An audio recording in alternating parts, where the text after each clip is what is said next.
Pain అన్నట్లుగా చెప్పారు కదా, యాంజియోగ్రామ్ అనేది అడ్వైజ్ చేస్తాను. ఓకే. నీకు ఏ రోజు అయితే ఫస్ట్ అనిపించిందో అప్పుడే ఒకసారి వచ్చి చూపించుకుని ఉంటే ఇంత వచ్చేది కాదు కదా. బాగాలేదు కదా నీకు, టెన్షన్ తో అలా ఉన్నావా లేకపోతే ఏంటి, ఏదైనా అనీజీగా పెయిన్ వచ్చి అట్లా ఉంటున్నావా? ఆపు. ఏంటి ఒక్కసారి పొద్దున 7:30కి ఒక్కసారి నువ్వు కాల్ చేస్తే నేను ఏమనుకుంటా? ఇంత సీరియస్ ఉన్నాడు నువ్వు, మరి ఇంకో 2 ఫోన్లు ఉన్నాయి కదా, ఆ రెండింటికి కూడా కంటిన్యూస్ ఎందుకు చేయలేదు? ఇక్కడ నుంచి ఇలాగా ఒక కెమెరా లాంటిది వెళ్ళింది, ప్లస్ ఇక్కడ మళ్ళీ పైన వచ్చేసి ఇప్పుడు ఇది ఓపెన్ చేస్తే ఇలా కొడుతుందంట.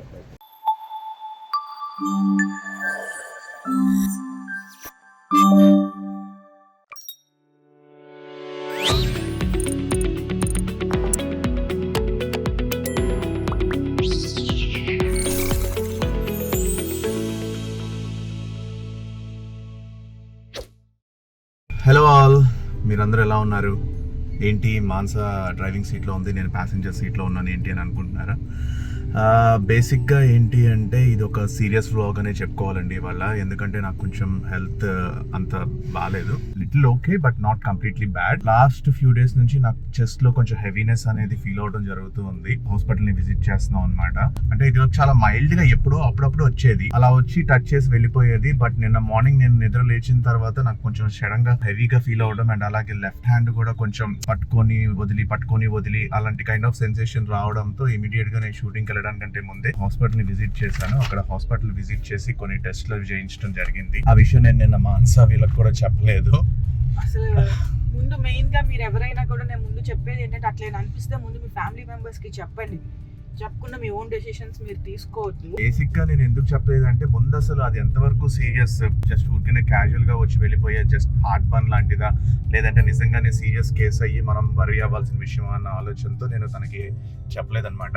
నాకైతే ఆ ఎమర్జెన్సీ సిచ్యువేషన్ అయితే అనిపించి ఇంకా షూటింగ్కి వెళ్ళడానికి ముందే హాస్పిటల్ని విజిట్ చేసి హాస్పిటల్లో ఎమర్జెన్సీలో జాయిన్ అయ్యి ఆ టెస్ట్లు అవి చేయించుకోవడం జరిగింది. Luckily ECG report and 2D echo report చేసి 25/4 అండ్ మీరు అనుకోవచ్చు ఇది ఏమన్నా ఫేక్ ఏమో, ఊరికనే కావాలని వీడియో కోసం చేస్తున్నారేమో అని కూడా అనుకోవచ్చు. You can see my names, reports, dates, Charan Kumar and date వచ్చేసి 25/4 అండ్ మార్నింగ్ టెస్ట్లు టైమింగ్స్ కూడా ఉన్నాయి దీని మీద. And this is my ECG report. So ఇక్కడ చూస్తే normal sinus rhythm, normal ECG. So date చూడండి 25/4/2003, timing morning continental hospital. And అలాగే ఇది ఒక 2D ఈకో రిపోర్ట్ అనమాట. సో దీంట్లో కూడా అన్ని కూడా కొంచెం నార్మల్ వాల్యూస్ వచ్చినాయి. సో చాలా మంది అనుకోవచ్చు వ్యూస్ కోసం ఫేక్ వీళ్ళు వీడియోస్ చేస్తారు అని కూడా కొంతమంది అనుకుంటారు, కాబట్టి క్లారిటీగా క్లియర్గా ఎక్స్ప్లెయిన్ చేయడం కోసమే చెప్తున్నాం అనమాట. ఇప్పుడున్న యూత్ కి చాలా చాలా ఇంపార్టెంట్. ఇష్టం వచ్చినట్టు టైమింగ్స్ లేకుండా చేయటాలు, ఏదన్నా కూడా అతి మితంగా చేయటాలు అవన్నీ కూడా చేస్తున్నారు. సో వాళ్ళ కోసం కొంచెమన్నా మాకు తెలిసిన టిప్స్ మేము షేర్ చేసుకుందామనే చెప్తున్నాము. అనీజీగా చిన్నగా అది సీరియస్ అవ్వనివ్వండి, లేకపోతే నార్మల్ అనిపించండి, ఏమైనా కొన్ని మీ ఫ్యామిలీ మెంబర్స్ తో ముందు మీరు షేర్ చేసుకోండి. బికాస్ ఆ మినిట్ లో ఏదో ఒకటి చేయగలరు. బేసిక్ గా నేనేమి హైడ్ చేయాలి చెప్పకుండా దాచిపెట్టాలి అని నేనైతే అనుకోలేదు. బట్ నాకెందుకు ఈ ఫీలింగ్ కలిగింది అంటే, లాస్ట్ ఫ్యూ డేస్ గా నా లైఫ్ స్టైల్ లో చాలా చేంజెస్ జరిగినాయి అండ్ మై డైట్ కూడా చాలా మారింది. ఈ షూటింగ్స్ వల్ల రెగ్యులర్ గా ఫుడ్ తీసుకోవట్లేదు, ఆల్మోస్ట్ లైక్ ఒక మీల్ అయితే స్కిప్ అయిపోతుంది. మధ్యలో కూడా నేను కొన్ని రోజులు ఫాస్టింగ్స్, ఇంటర్మీడియట్ ఫాస్టింగ్స్ ఇలాగా చేశాను. సో ఆ ఫాస్టింగ్స్ చేయడం వల్ల కూడా గ్యాస్ట్రిక్ అనేది క్రియేట్ అవుతుంది అని చెప్పేసి డాక్టర్స్ చెప్పారు. సో గ్యాస్ట్రిక్ రిఫ్లెక్సెస్ కావచ్చు. బేసిక్ గా లైఫ్ స్టైల్ అనేది చాలా important. Life style in the sense అంటే, సో మన టైమింగ్స్ అన్నమాట. సో మన వర్క్ టైమింగ్స్, మన పర్సనల్ ఫుడ్ హ్యాబిట్స్, తర్వాత మళ్ళీ మనం స్లీప్ ప్యాటర్న్స్ ని ఎలా మెయింటైన్ చేస్తున్నాం అనేది కూడా మన హెల్త్ మీద చాలా ఎఫెక్ట్ చూపిస్తుంది. సో ఇలాగా డిఫరెంట్ యాక్టివిటీస్ లో మన లైఫ్ స్టైల్ ని మనమే డిస్టర్బ్ చేసేసుకుంటున్నాము, కాబట్టి చాలా ప్రాబ్లమ్స్ అనేవి హెల్త్ పరంగా క్రియేట్ అవుతున్నాయి. సో మేము కూడా ఈ బిజీ లైఫ్స్ లో, ఈ సోషల్ లైఫ్స్ లో మమ్మల్ని మేము నెగ్లెక్ట్ చేసుకోవడం జరిగింది హెల్త్ పరంగా. సో దాని రిజల్ట్స్, దాని బ్యాడ్ ఎఫెక్ట్స్ ఇప్పుడు మేము కాన్సిక్వెన్సెస్ ఫేస్ చేస్తున్నాము. అంటే యాక్చువల్లీ నేను డాక్టర్ ని విజిట్ చేసినప్పుడు నార్మల్ గా ECG and normal 2D echo report ఉన్నా కానీ, బట్ నాకు ఆ హెవీనెస్ అనేది స్టిల్ పర్సిస్టెంట్ గా ఉంది. సో టాబ్లెట్స్ సజెస్ట్ చేశారు, బట్ మా డాడీకి వచ్చే హార్ట్ అటాక్ అనమాట. సో నా చిన్నప్పుడే మా ఫాదర్ హార్ట్ అటాక్ తో చనిపోయారు. సో ఈ విషయం నేను డాక్టర్ కి చెప్పినప్పుడు ఫ్యామిలీ హిస్టరీలో హార్ట్ పేషెంట్స్ ఉన్నారు కాబట్టి, హార్ట్ రిలేటెడ్ కన్సర్న్స్ ఉన్నాయి కాబట్టి ఒక్కసారి యాంజియోగ్రామ్ చేద్దాము. సో ఇవాళ మీకు ఒకసారి యాంజియోగ్రామ్ చేసి ఆ రిపోర్ట్ కూడా నార్మల్ గా ఉంటే కనుక సో మనం నెక్స్ట్ టాబ్లెట్స్ మీద, మెడికేషన్ మీద మీరు కొలెస్ట్రాల్ లెవెల్స్ ని తగ్గించుకొని హార్ట్ బ్లాకేజెస్ ని ప్రివెంట్ చేసుకోవచ్చు. అండ్ కొలెస్ట్రాల్ లెవెల్స్ అనేవి ఈ రోజుల్లో ఎస్పెషలీ జెంట్స్ కి చాలా ఎక్కువగా చూపిస్తున్నాయి. బికాస్ నిజంగా చెప్పినట్టు లైఫ్ స్టైల్స్, మన బయట తినే ఫుడ్స్ వల్ల కావచ్చు అండ్ ఆయిల్స్ వల్ల కావచ్చు. ఆయిల్స్ కూడా మనం అన్ని క్వాలిటీ ఆయిల్స్, అంటే బ్రాండెడ్ ఆయిల్స్ తీసుకున్నా కానీ అన్ని క్వాలిటీ అని చెప్పలేము మనము. బేసిక్గా ఇంట్లో ఉన్నంతసేపు అయితే మనం మంచి క్వాలిటీ ఆఫ్ ఆయిల్స్నే యూజ్ చేస్తాం. బట్ మనం బయట ఎక్కువ తిరుగుతున్నప్పుడు అక్కడ ఏదో ఫుడ్ ఆ టైంకి తీసుకోవాల్సి వచ్చిన పరిస్థితి వచ్చినప్పుడు మన ఆయిల్స్ ఏమి యూజ్ చేస్తారో మనకి తెలియదు కాబట్టి ఆయిల్స్ పరంగా కూడా చాలా కేర్ఫుల్ గా మనం ఉండాల్సి వస్తుంది. యాక్చువల్లీ ఇవాళ యాంజియోగ్రామ్ టెస్ట్ లో మాత్రం అన్ని రిపోర్ట్స్ నార్మల్ వస్తే ఓకే, బట్ ఒకవేళ బ్లాకేజ్ పర్సంటేజ్ కనుక తెలిస్తే 20-30% ఉంటే కనుక సింపుల్ మెడికేషన్ తో క్లియర్ అయిపోతుంది. 70 అంతకంటే ఎక్కువగా బ్లాకేజ్ ఉంటే గనక మాత్రం హాస్పిటల్లో అడ్మిట్ అవ్వాలి అండ్ స్టంట్ వేయాల్సి వస్తుంది అని అన్నారు. స్టంట్ అనేసరికి కేర్ఫుల్ గానే ఉండాలి, ఎందుకంటే అన్ని సక్సెస్ఫుల్ కేసెస్ ఉండవు. I hope it goes well. హాస్పిటల్కి అయితే రీచ్ అవుతున్నాము. మీరు మాత్రం ఇక్కడ నుంచి హెల్త్ బాగా చూసుకోండి ప్లీజ్, బికాజ్ ఏజ్ తో సంబంధం లేకుండా వచ్చేస్తున్నాయి. అండ్ విన్నది ఏంటంటే యాక్చువల్ గా 3rd డోస్ వల్ల కూడా చాలా మందికి ఇట్లా హార్ట్ ఇష్యూస్ వస్తున్నాయి అనేసి, మరి అది ఎంతవరకు నిజమో ఏమో అది మనం చెప్పలేము. ఇంకా రీసెర్చెస్ కూడా ఇంకా ఫైండ్ అవుట్ చేయలేదు. పుట్టిన పిల్లలకి కూడా హార్ట్ కండిషన్స్ బాగాలేదు, హార్ట్ అటాక్స్ వస్తున్నాయి అంటే ఏం చెప్తాం. So that's the stage where we're living now. Medical technologies advance అయినా కానీ, ఎంతో మందిని కాపాడే ప్రయత్నం చేస్తున్నా కానీ, but still cases will be there. We have to be careful. మనం ఎంత లైఫ్ స్టైల్ ని బెటర్ చేసుకుని, మన ఫుడ్ హ్యాబిట్స్ ని బెటర్ చేసుకుని, మన స్లీప్ ప్యాటర్న్స్ ని బెటర్ చేసుకుంటాము, అంత లాంగ్ లైఫ్ ని మనం సర్వైవ్ అవ్వగలుగుతాము. అండ్ హాస్పిటల్ బిల్స్ కూడా ఇప్పుడు నార్మల్ గా లేవండి, వెరీ ఎక్స్పెన్సివ్. అండ్ ఇన్సూరెన్సెస్ అనేవి కనుక లేకపోతే చాలా అవుట్ ఆఫ్ ది పాకెట్స్ మనం చాలా స్పెండ్ చేయాల్సి వస్తుంది. And nearly around 5 to 10 lakhs అనేసరికి అది ఒక కామన్ మ్యాన్ కి ఎంత బర్డెన్ అవుతుంది అనేది మీరే ఆలోచించాలి.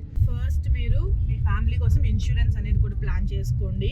ఇన్సూరెన్స్ చూసుకోండి, ఏదైనా మంచి ఇన్సూరెన్స్ పాలసీని, మీ ఫ్యామిలీ అందరికి బెనిఫిట్ అయ్యే ఇన్సూరెన్స్ పాలసీస్ ఏవైతే ఉన్నాయో వాటిని స్టడీ చేసి, ఏజెంట్స్ కూడా వాళ్ళ సేలింగ్ పర్పస్ లో, అంటే వాళ్ళు సేల్స్ ఎక్కువ చేయాలనే దీంట్లో చెప్పేస్తారు, బట్ మీరు కూడా క్రాస్ చెక్ చేసుకోండి. 2-3 కంపెనీస్ ని కంపేర్ చేసుకొని అప్పుడు ఏది బెస్ట్ అనేది మీరే చూస్ చేసుకొని సెలెక్ట్ చేసుకోండి. అండ్ చాలా మంది తక్కువ ప్రీమియం ఆఫర్ చేసి ఎక్కువ ఇది చూపిస్తారు, ఎంత మీరు తక్కువ కడితే ఎక్కువ వచ్చేస్తుందని. బట్ ఏ కంపెనీ కూడా వాళ్ళు నష్టపోతానికి ఇష్టపడరు, ఏదో ఒక లాక్ అయితే ఉంటుంది. ఆ అగ్రిమెంట్ పాలసీస్ లో మీరు అవన్నీ కూడా జాగ్రత్తగా చదవండి. కాంటినెంటల్ హాస్పిటల్స్ టైం పడుతుందని తెలియదు. ప్రొసీజర్ అయితే 5 to 6 hours ఉండొచ్చు. So if all reports are normal, మీరు ఆఫ్టర్నూన్ కల్లా ఇంటికి వెళ్ళిపోవచ్చు అన్నారు. ఏదైనా అబ్నార్మాలిటీ ఉంటే మాత్రం లైక్ అడ్మిషన్ ప్రొసీజర్ చేస్తామన్నారు.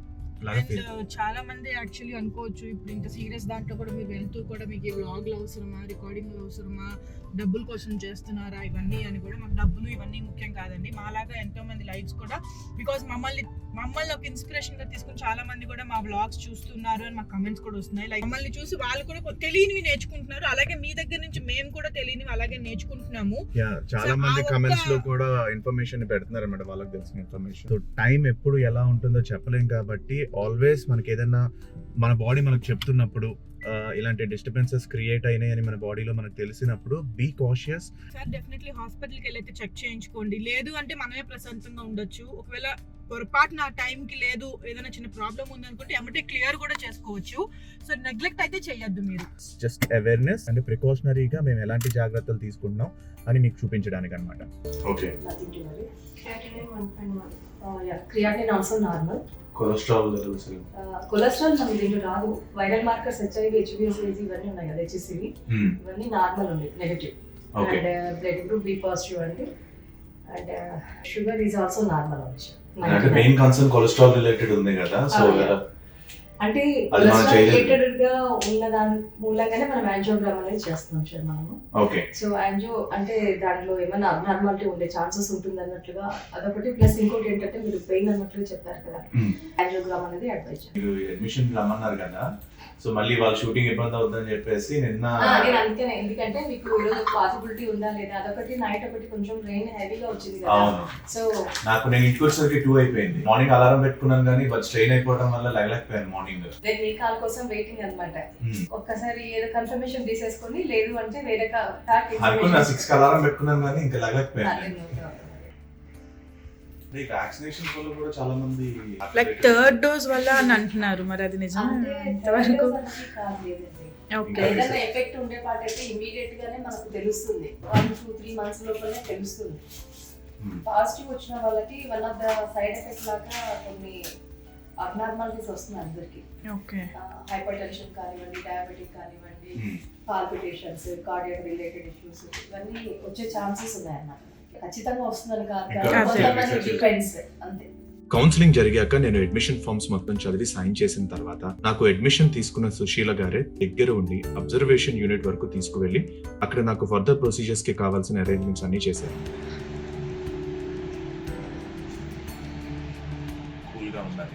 కూల్గా ఉండాలి. ఎక్కడి వరకు తీసుకొచ్చావు చూడు. నీకు ఏ రోజైతే ఫస్ట్ అనిపించిందో అప్పుడే ఒకసారి వచ్చి చూపించుకుని ఉంటే ఇంత వచ్చేది కాదు కదా. అందుకనే చెప్పినప్పుడు వినాలి. లైట్ అన్నీ ప్రతిదీ లైట్ తీసుకుంటే ఇదిగో ఇట్లాగే ఉంటుంది. బాగాలేదు కదా నీకు? టెన్షన్తో అలా ఉన్నావా లేకపోతే ఏంటి, ఏదైనా అన్ఈజీగా పెయిన్ వచ్చి అట్లా ఉంటున్నావా? నీ ఫేస్ తెలిసిపోతుంది. 1.5 year బ్యాకా? అసలు నాకు ఆ విషయం కూడా తెలీదు. 1.5 year బ్యాక్ వచ్చినప్పుడు కూడా చెప్పలే నువ్వు నాకు కనీసం. 1.5 year బ్యాక్ రిలాక్సేషన్ వస్తే వచ్చి ఇక్కడ టీఎంటీ అంటే ట్రెడ్మిల్ టెస్ట్, తర్వాత ఈసీజీ 2D ఎక్కువ చేయించాలి. ఇప్పుడు కూడా నార్మల్ వచ్చింది. నార్మల్ వచ్చి ఏమన్నారంటే గ్యాస్ట్రిక్ రిలేటెడే అన్నారు, కానీ అప్పుడు కొలెస్ట్రాల్ లెవెల్స్ చెక్ చేయాలి. సో ఇప్పుడు మొన్న బ్లడ్ టెస్ట్ అవి చేసినప్పుడు కొలెస్ట్రాల్ లెవెల్స్ హై ఉన్నాయి కాబట్టి రిస్క్ ఆఫ్ హార్ట్ అటాక్ అనేది ఉంది ఇప్పుడు. So risk of heart attack ఉంది కాబట్టి సో ఇప్పుడు ఇంకొంచెం ఇంకా జాగ్రత్తగా ఇంకా అడ్వాన్స్ లెవెల్స్ ఏమైనా ఉన్నాయి, అసలు బ్లాకేజెస్ ఏమైనా ఉన్నాయా, ఊరికే ఆ ఫీలింగ్ ఎందుకు వస్తుంది? It's only particularly related to life style, food, gastric. నీకు పర్టికులర్ మెయిన్ అదే క్లియర్ గా తెలిసిపోతుంది కదా.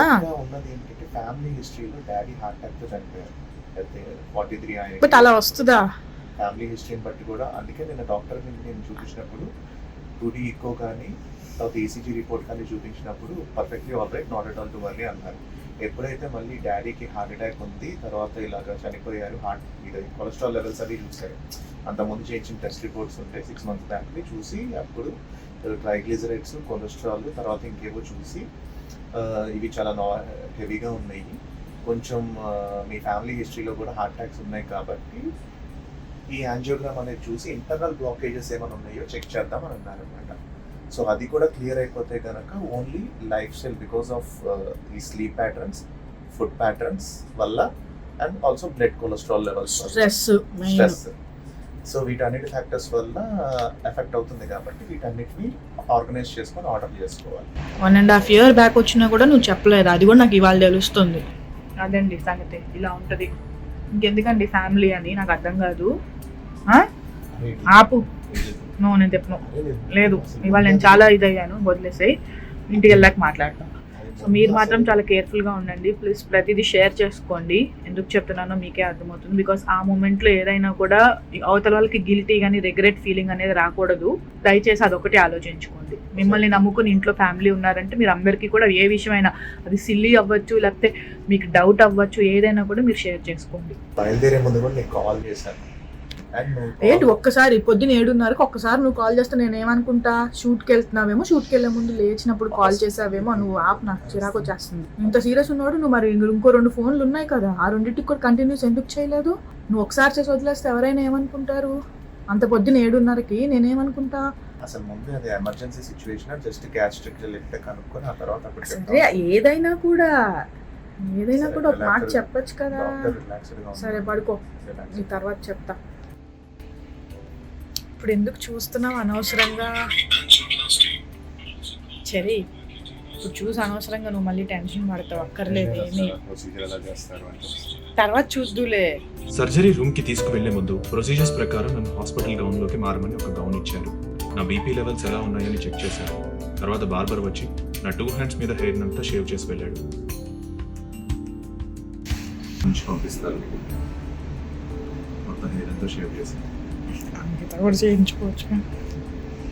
ఎక్కడి వరకు కావాలో అక్కడి వరకు చేశారు. సరే కంగారు పడకలే, కానీ నీకు life style changes, you have to change it. All the best, tension పడకు.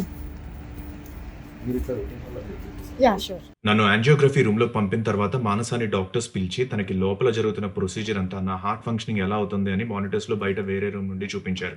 నా అన్ని వాల్వ్స్ క్లియర్ అండ్ నార్మల్ గా ఉండడంతో తను కొంచెం టెన్షన్ నుండి రిలాక్స్ అయ్యింది.